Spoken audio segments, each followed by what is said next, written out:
9h30, démarrage du débat comme tous les matins sur Direct Gestion, 9h30, 10h, avec nous pour cette demi-heure où nous allons commenter l'actualité économique, financière, avoir aussi peut-être quelques idées sur certaines valeurs. Je suis accompagné par Nicolas Duban de Conviction AM. Bonjour Nicolas. Bonjour. Et par Véronique Riche-Flores. Bonjour Véronique. Bonjour Fabrice. Vous êtes à la tête de votre institut de recherche, RF Research. On en dira un mot tout à l'heure. Je voudrais vous faire réagir, chers invités, sur l'édito. L'édito, à partir de quel salaire mensuel est-on riche? L'Institut de sondage Odoxa pour les Échos a posé la question aux Français et la réponse c'est 5 000 euros. 5 000 euros, vous avez bien écouté l'édito, c'est ça. 5 000 euros, mais ça a baissé. Quand on posait la question avant crise, c'était 6 000 euros. La crise est passée par là. Du coup, les Français estiment qu'on a besoin peut-être de moins d'argent pour être considéré comme riche. Qu'en pensez-vous? Alors moi, c'est très simple. Je considère que c'est le type même de réponse qui est totalement lié au sentiment de sécurité à long terme des Français et des consommateurs. La vraie capacité d'un riche, c'est pas tellement, je dirais, le montant, c'est sa capacité à dépenser en toute sérénité. Bon, plus vous avez une menace sur les retraites, plus vous avez une menace sur l'épargne de précaution à long terme, évidemment, plus vous allez réduire. Plus on va thésauriser. Exactement. Dans un État où effectivement vous avez un État-providence, c'est tout un débat d'ailleurs qu'il y a sur la Chine. La Chine met en place un début d'État protecteur pour favoriser la consommation. D'accord, c'est leur décision majeure. Voilà, et c'est un vrai problème. Sinon, sur le chiffre en soi, honnêtement, ça n'a pas un sens fou. Ça veut simplement dire qu'on vit à peu près correctement en France quand on a 5 000 euros de revenus mensuels. On ne peut pas considérer que quelqu'un qui gagne 5 000 euros est riche, de la même façon qu'à 4 900, on ne serait pas en train de basculer à 5 100. Ça n'a pas un très grand sens pour moi. Et puis alors on ne sait pas évidemment dans l'institut de sondage, dans le sondage, il faudrait regarder en détail, il y a aussi le facteur géographique, parce qu'évidemment 5 000 euros à Paris, c'est peut-être pas exactement les mêmes 5 000 euros qu'on a dans les régions ou dans une petite moyenne ville où par exemple l'immobilier est beaucoup moins cher. Ce qui est intéressant, c'est qu'on a également pour les Français un sentiment effectivement de déclassement, une classe moyenne qui souffre, qui a le sentiment d'être moins riche, que sa situation sociale est moins bonne que celle de ses parents au même âge. Pour un Français sur deux, c'était moins de 20% il y a 10 ans. Oui, moi je pense que c'est indéniable et c'est quelque chose qu'on avait pressenti au-delà des sondages et qui est assez généralisé et qui se comprend tout à fait parce qu'effectivement, on voit bien que la situation économique est plus compliquée aujourd'hui et que les questions qu'on se pose tout un chacun sur l'avenir ou les difficultés que rencontreront les générations futures sont probablement beaucoup plus importantes que ce n'était le cas il y a 20 ou 30 ans. Il faut peut-être remonter d'ailleurs à 30 ans pour... je pense que l'inflexion, elle date à peu près, voilà, elle a dû se faire entre 20 et 30 ans à un moment donné. Auparavant, on voyait que de l'amélioration dans les tuyaux pour les générations futures. Et puis, la crise aidant, les problèmes de retraite également participant à cela, l'avenir semble quand même plus compliqué et la tendance s'accentue. Alors, les mentalités évoluent, on le disait dans l'édito, 9 jeunes, 18-24 ans sur 10, affirment vouloir dépenser plus et vouloir gagner davantage. En tout cas, il y a une vraie volonté pour les jeunes, effectivement, de gagner de l'argent qui semble un petit peu moins tabou peut-être que les générations passées. Alors écoutez, c'est très difficile en fait à analyser. D'abord, vous parliez tout à l'heure de 5 000 euros. C'est grossièrement, c'est toujours intéressant de regarder le salaire de sortie des jeunes diplômés. Le salaire de sortie des jeunes diplômés qui est en baisse. Ça, c'est vrai, ça, c'est une réalité qui leur fait un peu peur, c'est qu'on a une certaine déflation salariale. Alors, pas pour ceux qui sont au travail, mais pour ceux qui rentrent dans le marché du travail, clairement, c'est toujours un peu plus bas. Et pour les jeunes diplômés aussi. Néanmoins, on n'est pas très loin de ces chiffres-là. Donc, c'est pour ça que je relativise. Clairement, on a deux tendances, me semble-t-il, chez les jeunes. Mais Véronique certainement suit ça de plus près que moi, mais globalement, c'est le souhait de voyager, parce que c'est pas cher de voyager, etc. Et en même temps, ils passent leur temps à se poser la question de comment il va falloir qu'ils mettent de l'argent de côté. Alors, ils n'ont pas encore tout à fait l'expérience, donc ils partent un peu dans tous les sens, mais ils mettent de l'argent de côté. Je suis assez sidéré. Et c'est un problème pour eux, et j'ai ressenti ça même avec mes enfants, c'est l'angoisse de dire, je dépense tout ce que je gagne, et le critère, c'est, je n'arrive même pas, tu vois, je ne suis pas encore assez bien rémunéré, puisque je n'arrive pas à mettre de côté. C'est intéressant. C'est, je ne suis pas dans une situation, je ne gagne pas assez pour pouvoir consommer plus. C'est je ne gagne pas assez pour mettre d'argent de côté. Parce qu'ils ont bien compris qu'effectivement, l'État-providence, c'était du passé. Et je rejoins Véronique sur un sujet, allez regarder les films français des années 60, les films de Noël, etc. Moi j'adore le cinéma, en noir et blanc bien sûr, et vous allez voir l'ambiance que ça retrace. Et effectivement, plus optimiste, le comptable d'une toute petite PME, il n'était pas malheureux. Mais parce qu'il y avait moins d'angoisse que ce qu'effectivement on crée autour de nous. Et effectivement, le souci, c'est toujours la confiance.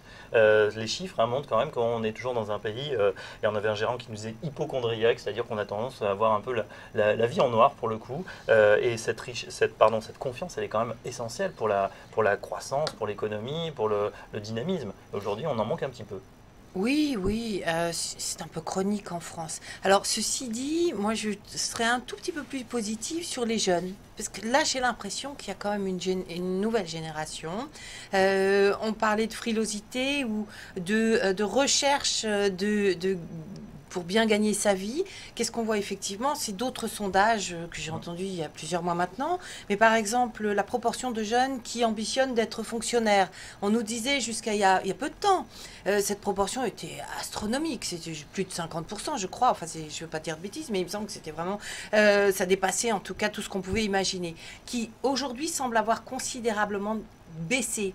Et ce qu'on constate effectivement, moi aussi j'ai 3 ados, qui ont beaucoup d'inquiétudes, beaucoup d'interrogations, mais qui sont beaucoup plus mobiles, plus des merdes, on peut le dire au micro, et qui vont trouver des astuces, qui ont l'impression, je pense également, qu'avec la globalisation, il y a toujours moyen, ou il y aura toujours moyen, c'est plus compliqué, il faut qu'ils se bougent, mais ils se bougent. Et ça, c'est un changement, me semble-t-il, sociétal très important. Et ça peut redonner de la confiance, avec le sentiment, effectivement, qu'on n'y arrivera peut-être pas là, mais on ira ailleurs, on se débrouillera. Il faudra qu'on y arrive parce qu'ils ont besoin de consommer. Ils ont envie de consommer, ils n'ont pas envie de se frustrer. Et puis c'est vrai qu'on est dans un monde plus global, on en a la démonstration avec toutes ces applis, on parle d'ubérisation du monde. Aujourd'hui, effectivement, ça va vite, on a des géants qui se montent en moins de 10 ans et qui prennent toute la part du gâteau. Là aussi, j'ai l'impression qu'on regarde de plus en plus ce qui se passe à l'étranger, c'est-à-dire qu'on ne reste pas les deux pieds dans le même sabot et on n'hésite pas à aller voir au-delà des frontières, peut-être pour même s'enrichir et sans honte, sans vergogne. D'ailleurs, je rejoins tout à fait ce que disait Véronique. Alors moi, ils sont un peu plus cadeaux, les miens, malheureusement. Mais et globalement, quand ils ne consomment que quand c'est moins cher que le prix standard. C'est clair. C'est-à-dire qu'ils ne vont pas aller consommer pour consommer, ou ce fameux consommation plaisir, dont on a beaucoup parlé à un moment donné en disant l'économie, c'était il y a quelques années, l'économie américaine va repartir parce qu'il y a un moment donné où on est tellement contraint que voilà, il faut se lâcher un peu. Oui, mais seulement si c'est 20% moins cher que le prix standard. Donc on va aller faire les soldes, les systèmes. Et ça rejoint ce que vous disiez, c'est-à-dire que l'Internet est totalement exploité à fond. Et nos métiers financiers et d'asset management vont subir la même révolution. Oui, on accueille sur ce plateau des fintech, les fameuses financières techno, les startups, qui commencent à grignoter effectivement peut-être les potentats bancaires. On verra s'il y en a qui émergent, mais c'est sûr que dans les années, on les verra. Alors, excellente transition. Nicolas Duban parlait des États-Unis. Il faut bien raccrocher un petit peu sur l'actu, messieurs, dames. Les États-Unis, avec une note de RF Research, l'Institut, votre maison de recherche, Véronique Riche-Flores, vous êtes assez critique sur les États-Unis.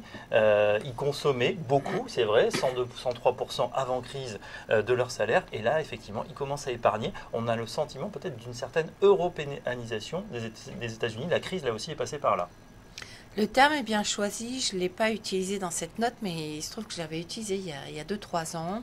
Et je pense qu'effectivement, il y a pas mal d'éléments. Alors, je ne suis pas critique, je suis beaucoup plus sceptique sur l'état de santé de l'économie américaine que ne l'est le consensus. On nous décrit souvent. Une slide qu'on voit à l'écran, extrait de votre dernière note Game Over, et donc assez sévère. Le risque de récession revient dans le radar. Donc c'est quand même assez atypique, assez contrariant par rapport à ce qu'on entend régulièrement. Tellement contrariant que j'ai hésité longuement avant d'utiliser le terme de récession.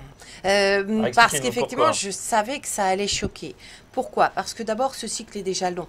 au regard des cycles avant les deux derniers, finalement, on a déjà quasiment 6 ans de croissance.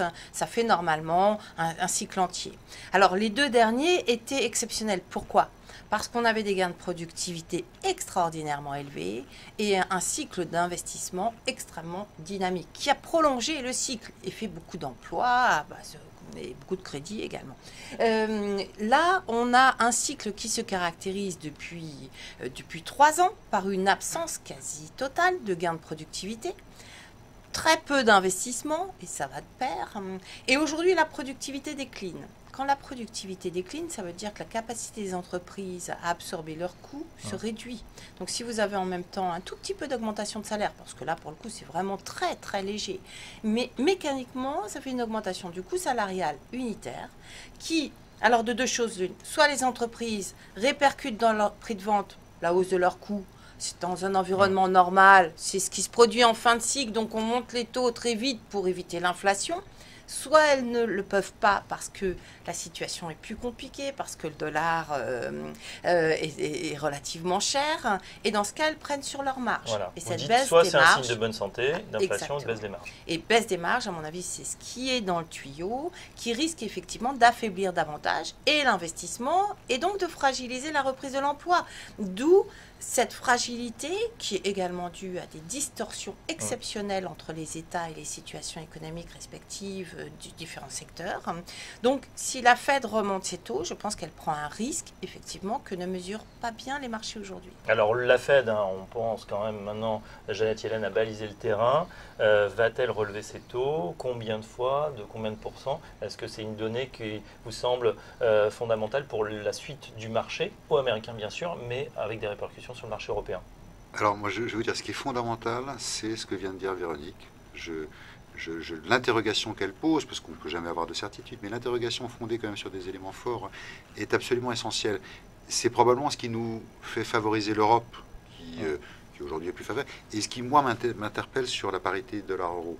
De la même façon, je suis pas chez nous, la position centrale, c'est de dire qu'on va converger d'une manière ou d'une autre vers la parité. Je suis plus prudent que ça pour les raisons qu'évoquait Véronique à l'instant. Je pense qu'il y a une limite à des mouvements trop excessifs. Il faut laisser les entreprises s'habituer, s'acclimater. Et sinon, sur la hausse des taux, oui, il y aura hausse des taux. Est-ce que c'est septembre, décembre? La date est importante parce que nous ne sommes pas sûrs que les marchés, une fois de plus, ou les opérateurs plutôt, soient préparés. Moi, j'ai un très grand souvenir de février 1994. Contrairement à ce que tout le monde disait, nous savions très bien que la hausse des taux allait avoir lieu depuis septembre 1993. Et malgré tout, quand ça a eu lieu, ça a été la débandade. On rappelle donc une craque obligataire, c'est remonté trop vite, trop fort, les actions. Oui, alors spécialement en zone euro ou en France, puisqu'on avait eu 2,5% de hausse des taux. Alors vous me direz, 2,5% avec ce qu'on vient de connaître sur le contrat du Bund, en l'espace de 15 jours, c'est pas grand-chose. Enfin, on n'était pas à ces niveaux de taux-là, parce qu'on était remonté à près de 8,5, après être descendu à 5,5. Donc, globalement, moi, je pense qu'effectivement, cette première étape. Alors, par contre, lorsqu'elle aura fait son premier mouvement, je pense que là, on peut avoir une sorte d'horizon dégagé, l'air de rien. Mais ça, c'est la notion de gestion des risques, la gestion optionnelle qui joue beaucoup dans les marchés. Enfin, la vraie question qui est fondamentale, c'est d'ailleurs qu'évoque aussi Véronique dans son document, c'est le rythme et la cible. À quel niveau de cible on peut imaginer les taux courts? Parce que c'est ce qui va déterminer les taux longs, et ce qui va déterminer les taux longs, c'est ce qui aura un impact sur l'économie beaucoup plus que les taux courts. Et là, ma conviction profonde sur les taux d'intérêt à court terme, jusqu'à ce que me fasse évoluer, c'est qu'il faut à un moment donné quand même avoir des taux courts suffisants, et je vais les définir, et en même temps, ça n'a pas de sens d'aller rémunérer des liquidités dans le contexte général actuel. Donc en bref, qu'est-ce que ça veut dire? Ça veut dire que si on compense tout juste l'inflation, eh bien on a un bon niveau de taux court. Bon, donc après, Véronique va nous dire quelle inflation à long terme on peut imaginer aux États-Unis, et voilà où je situe pour moi les taux courts. Je compense l'inflation, ni plus ni moins. Donc on verra en tout cas un véritable dilemme, vous dites, pour la Fed, relever les taux d'intérêt malgré une inflation négative. C'est vrai que ça peut être compliqué, mais je vous garde, restez avec nous, on va évoquer tout ça et bien sûr on va revenir vers l'Europe. Dans la suite du débat, c'est dans un instant sur Direct Gestion, à tout de suite.